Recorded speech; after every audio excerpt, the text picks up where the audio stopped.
Alors, eh bien, les vacances terminées, ça s'est bien passé. Voilà, il est temps de vider le camping-car. Avec quelques petits soucis électriques, mais ça je m'en doutais. Donc en fait je vais vous montrer. Voilà.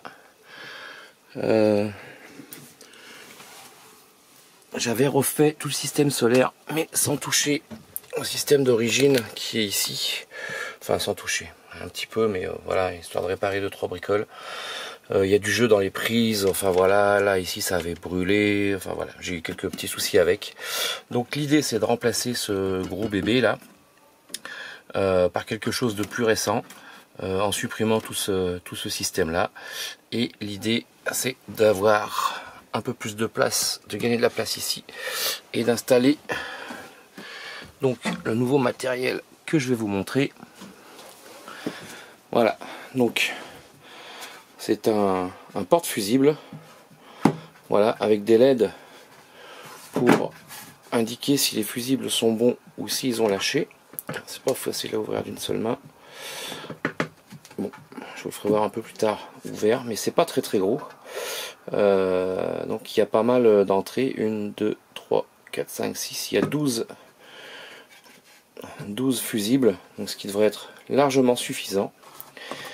J'ai aussi acheté un petit Cyrix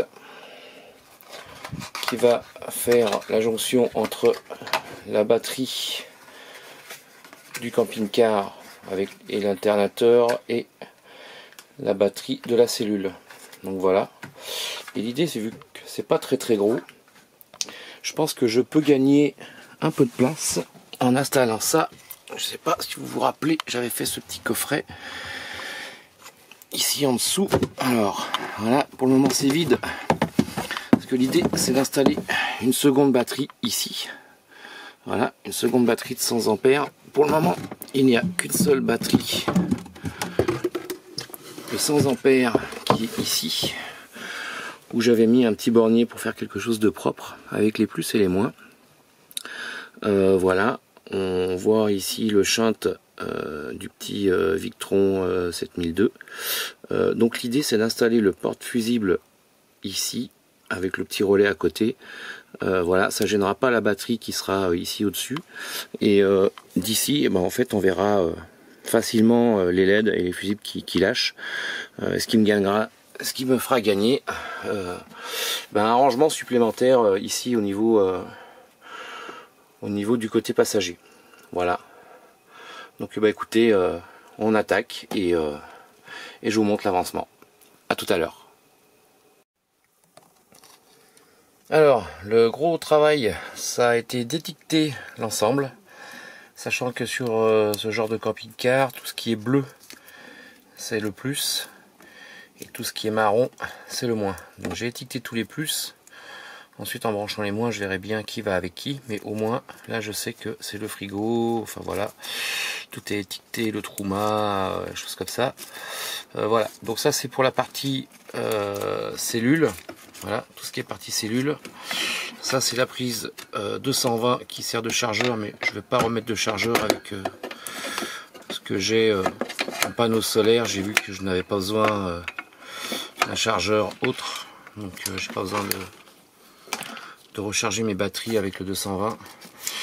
Donc maintenant je vais descendre tout ça en dessous, là-bas en bas, voilà, par là, pour pouvoir connecter sur mes fusibles. Et puis je vais m'attaquer à cette prise qui est la partie à mon avis qui se connecte avec le véhicule. Donc là c'est pareil, il va falloir que je fasse des repérages et que je trouve d'où vient l'information de la mise en marche du véhicule, enfin au moins le pilote qui dit que le véhicule tourne et que le frigo peut passer sur 12 volts. Donc j'aurai un petit relais à rajouter pour piloter le frigo, ainsi qu'un relais de puissance pour la pompe, puisque là cet été j'ai vu que la grosse pompe que j'avais installée, il lui fallait un relais, et j'avais installé ça un petit peu vite fait pendant les vacances, mais il faut que je fasse mieux. Voilà, et écoutez, on se retrouve un peu plus tard quand j'aurai avancé sur le sujet.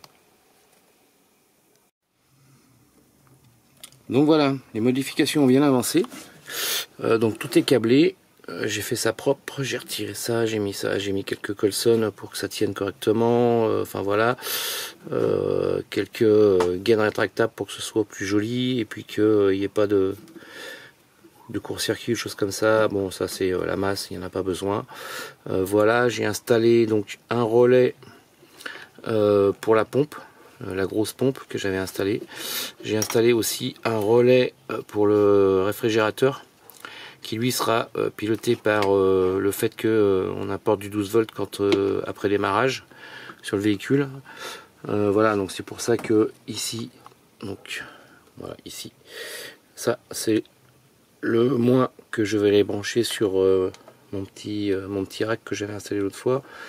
Ça donc j'ai mis du jaune hein, pour comme ça au moins je me repère. C'est pour moi c'est le jaune, c'est le plus après contact, ça veut dire que le véhicule est en route. Donc ça c'est pour alimenter le relais qui fera tourner le frigo en 12 volts.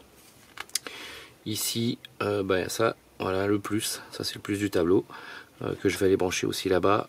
J'en ai profité aussi, je vais vous montrer ça pour faire un petit peu de ménage parce que c'était un petit peu un paquet de spaghettis. Spaghettis j'aime pas trop en électricité, donc voilà, donc j'ai fait un petit peu de rangement ici partout.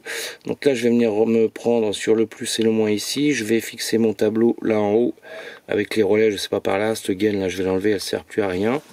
Voilà, et puis maintenant il me reste à regarder cette dernière prise qui donc alors tout ça c'est débranché hein, en fait ça venait du plus de la batterie cellule, ça c'était le moins batterie cellule plus le moins de la batterie standard. Donc voilà, il me reste le plus de la batterie véhicule et ça je pense que c'est le plus après contact ou la formation alternateur, je sais pas, je vais regarder. On voit que de toute façon il y a deux fils sur la prise mais au départ il n'y en a qu'un, donc voilà. Donc là on voit le moins, le plus permanent qui est piqué là-bas, c'est pas super, il faudra que je reprenne ça. Le plus, et donc le plus permanent, c'est 3 câbles qui passent du moteur jusqu'à la cellule et un fusible pour chaque plus, le plus permanent et le plus de la batterie. Voilà, avec ces deux fusibles qui vont dans la cellule que je récupère de l'autre côté. Alors voilà, c'est terminé. Plus besoin de ce gros bloc. Voilà, où j'avais quelques petits soucis. Donc ça, en fait, c'était l'alimentation du frigo. À mon avis, la prise avait cramé. Ils étaient passés par là. Voilà, sinon le bloc fonctionne bien. Je vais voir, je le mettrai peut-être en vente sur un site internet. Donc voilà, donc le bloc, il n'y en a plus besoin. Je vais vous montrer un petit peu ça. Donc voilà, vous allez voir, voilà, ça fait de la place, il n'y a plus rien, le bloc est parti, il reste que mon alimentation que je vais ranger proprement pour mes prises USB. Donc voilà le travail. Donc comme je vous montrais, alors on voit pas super bien, il n'y a pas beaucoup de lumière. Voilà, donc on voit ici le bloc fusible que j'ai installé. Et j'ai installé des petits relais. Alors je vais vous expliquer pourquoi.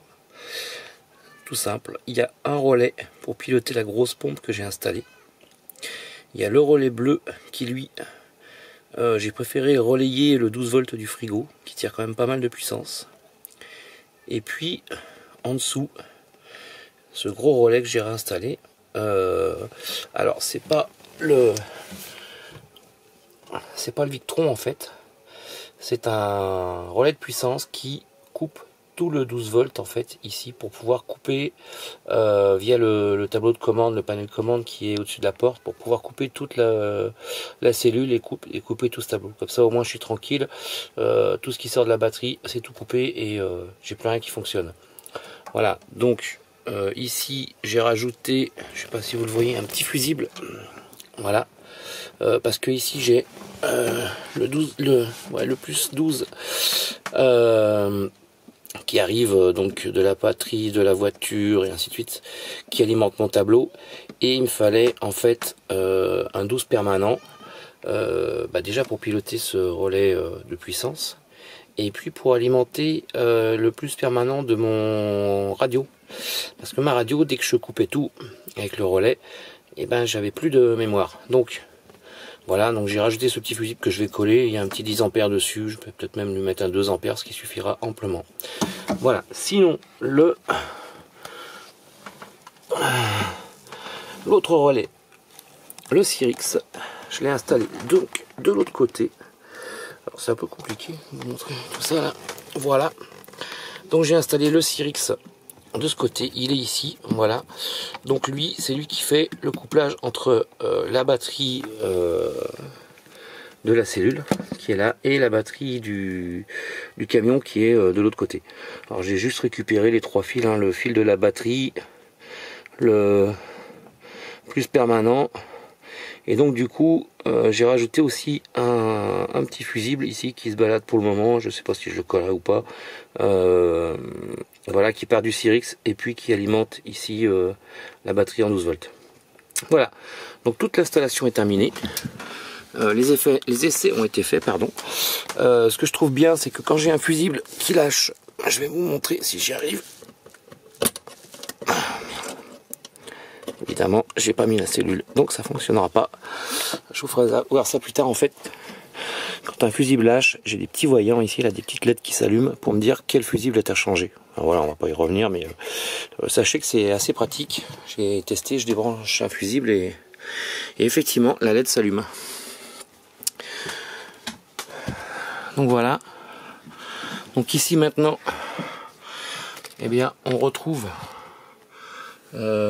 le Victron toujours. Voilà, donc là à côté c'est un petit répétiteur pour récupérer mes LED que j'ai installés à l'extérieur. Rien à voir. Donc bien sûr, réserve vos grises et les autres os, il n'y a plus rien qui fonctionne. Va falloir que je rebranche tout ce système et puis que je vais peut-être changer la sonde aussi de niveau d'eau. J'aimerais bien quelque chose d'un peu plus fiable et puis d'un peu plus progressif. Le test batterie c'est pareil, mais c'est lui qui vérifie tout et qui contrôle tout, donc ça j'en ai pas besoin. Il me reste la mise en route de la pompe qui bien sûr là ne s'enclenche pas, et ici la mise en route de toute l'installation. Voilà, et là si je mets la pompe, voilà, on l'entend, voilà. Donc ça aussi non plus, ça c'est caduque, ça ne fonctionne plus. Je verrai, je brancherai peut-être ça un autre jour, ou histoire de faire joli, je sais pas. Enfin, on s'en fiche, pourvu que le reste soit fonctionnel. Voilà, et ben écoutez, sur ce, cette vidéo est terminée. Je suis bien content, j'ai tout remplacé. Maintenant, je vais pouvoir virer ce bloc, enfin le virer ou le foutre sur internet. Enfin voilà, il était fonctionnel jusqu'à maintenant. Il a quelques petits soucis, je pense qu'il faut refaire tout le système de prise, mais sinon tout fonctionnait. Mais moi je trouve mon système plus simple, plus fiable, et au moins je sais ce qui a été fait. C'est moi qui l'ai fait, et oui. Et bien écoutez, sur ce, bonne fin de journée à tous.